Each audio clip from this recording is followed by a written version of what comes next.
जय श्री कृष्णा। राधे राधे। प्रिय भक्तों, आज हमारी वीडियो का विषय है मानव जीवन का लक्ष्य। आज इस वीडियो में हम मानव जीवन के लक्ष्य के बारे में चर्चा करेंगे। हम विचार करके देखें तो हमें स्पष्ट मालूम होता है कि मानव ही परमात्मा प्राप्ति का अधिकारी है। जैसे चारों आश्रमों में ब्रह्मचर्य आश्रम केवल पढ़ाई के लिए होता है, इसी तरह 84 लाख योनियों में मनुष्य शरीर ही ब्रह्म विद्या के लिए है। ब्रह्म विद्या की प्राप्ति के लिए मनुष्य शरीर है और जगह ऐसा मौका नहीं है, न योग्यता है, न कोई अवसर है, क्योंकि अन्य योनियों में तो यह विवेक होता ही नहीं। देवताओं में समझने की ताकत है, पर वहाँ भोग बहुत अधिक है। भोगी आदमी परमात्मा में नहीं लग सकता। यहाँ भी देखो, ज़्यादा धनी आदमी सत्संग में नहीं लगते और जो बहुत गरीब हैं वे भी सत्संग में नहीं लग सकते, क्योंकि उन्हें तो अपने जीवन में रोटी कपड़े की ही चिंता बनी रहती है। इसी तरह जो जीव नरकों में हैं वे बहुत दुखी हैं, उनको तो अवसर ही नहीं मिलता। देवता लोग भोगी हैं, उनके पास बहुत संपत्ति है, वैभव है, पर वे परमात्मा में नहीं लगते, क्योंकि वे सुख और भोग में लगे हुए हैं और वहीं उलझे हुए हैं। अतः एक मनुष्य ही ऐसा है जो परमात्मा की प्राप्ति में लग सकता है। उसमें योग्यता है, भगवान ने उसे अधिकार दिया है।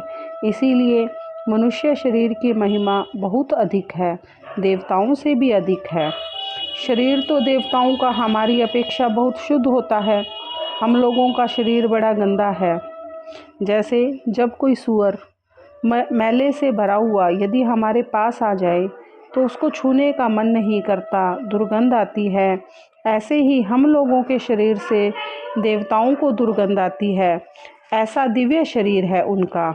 हमारे शरीर में पृथ्वी तत्व की प्रधानता है, देवताओं के शरीर में तेजस तत्व की प्रधानता है, परंतु परमात्मा की प्राप्ति का अधिकार जितना मनुष्य शरीर वालों को मिलता है उतना और किसी को नहीं मिलता। इसीलिए मनुष्य शरीर की बहुत महिमा है।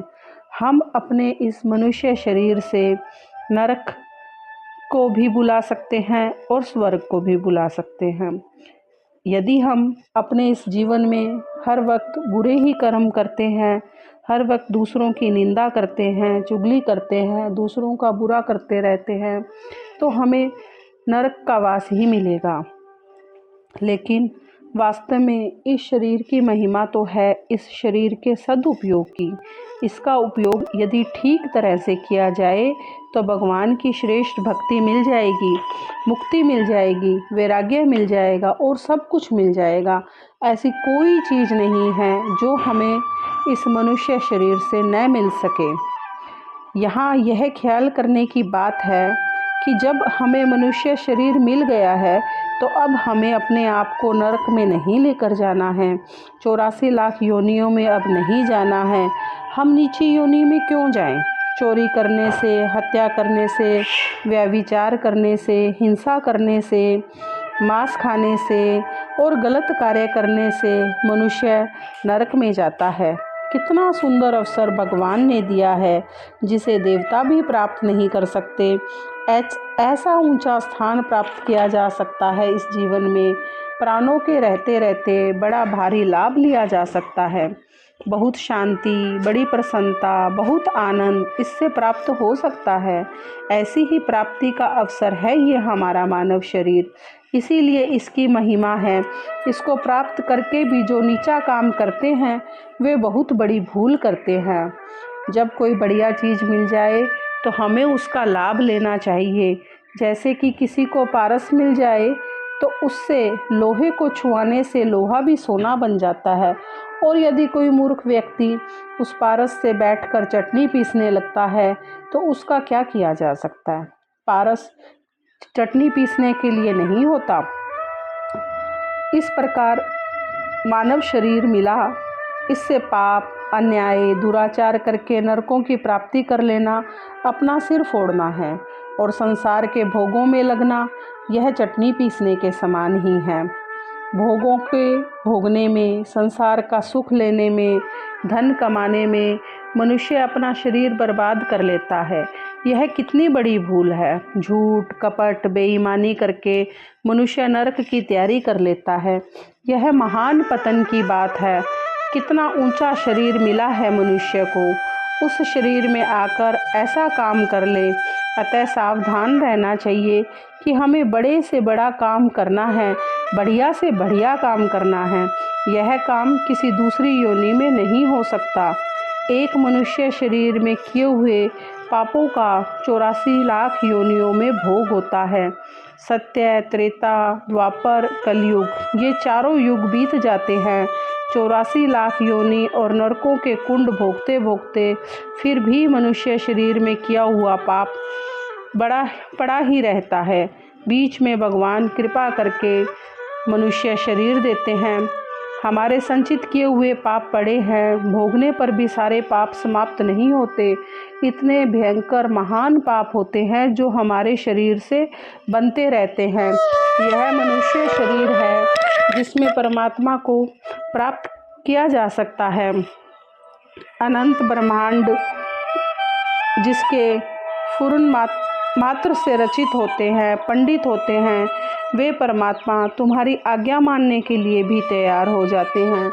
मनुष्य शरीर में इतनी शक्ति है कि यदि कोई मनुष्य सच्चे मन से भक्ति करता है तो भगवान भी उसकी अपने भक्त की सब इच्छाएं पूर्ण करने पर विवश हो जाते हैं और उनका हर कदम पे साथ देते हैं।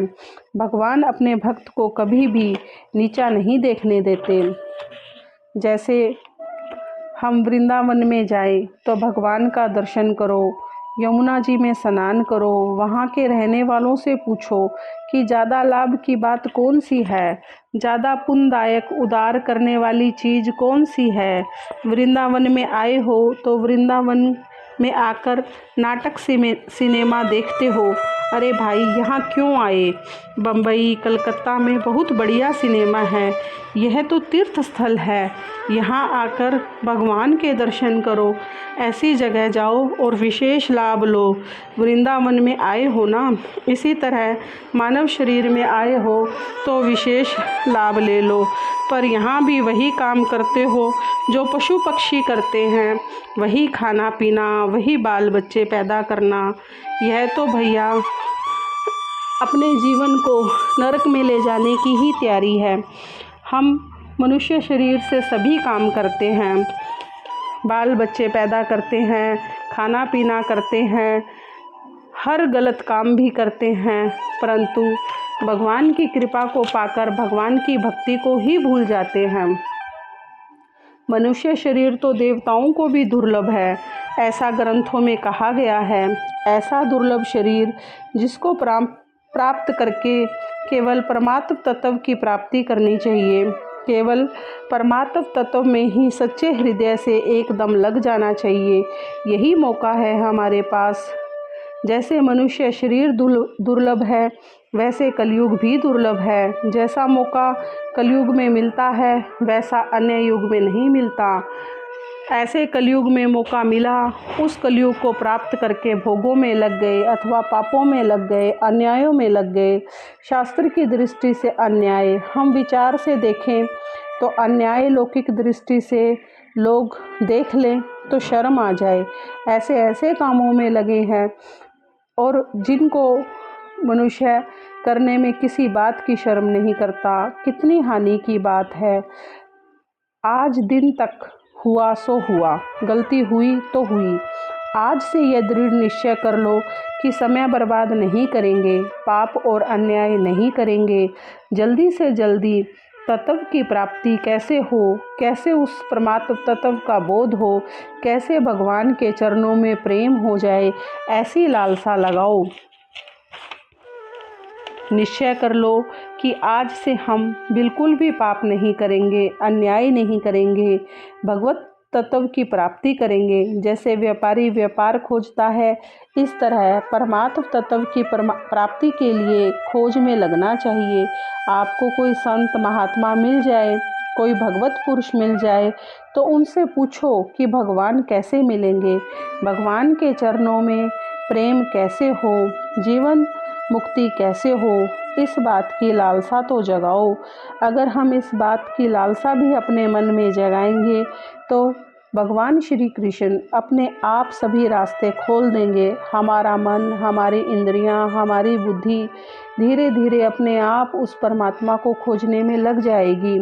भगवान अपने भक्तों पर विशेष कृपा करते हैं, वे कभी किसी को अकेला नहीं छोड़ते। इस तरह से अगर हम अपना मन लगाकर प्रभु को याद करेंगे, सच्चे हृदय से उनकी भक्ति करेंगे, पाप और अन्याय को समाप्त करेंगे, तो हमारा जीवन मुक्त हो जाएगा और एक दिन हमें उन्हीं भगवान श्री कृष्ण के चरणों में स्थान अवश्य मिलेगा। जय श्री कृष्णा। राधे राधे।